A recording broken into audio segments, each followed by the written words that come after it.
চিন্তা ভাবনা করার সুযোগ আসছে।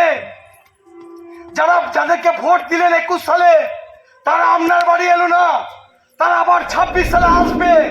আমি দামু, আমি বলছি, হয় তাদের মুখের সামনে ঘরের দরজাটা বন্ধ করে দিন, আর নাহলে ঘরের ময়লা হলে যেভাবে ছেটিয়ে পরিষ্কার করেন সেইভাবে ছাঁটা মারুন। তাদেরকে প্রশ্ন করুন, ভাই 21 সালে ভোট দিয়েছিলাম, কবার তোমরা এসেছো?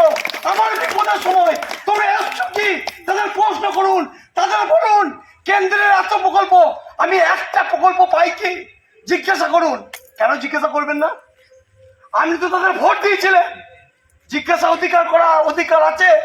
আপনারা কাউন্সিলরকে ভোট দিয়েছেন, কাউন্সিলর যদি কোনো অন্যায় করেন আপনারা প্রশ্ন করবেন না কাউন্সিলরকে? আমরা যখন ভোট চাইতে এসেছিলাম, আমরা যদি অন্যায় করি আপনারা বলবেন না যে দামু তোমার এটা অন্যায়? অন্যায়কে অন্যায় বলতে শিখতে হবে, অন্যায়কে অন্যায় বলতে শিখতে হবে।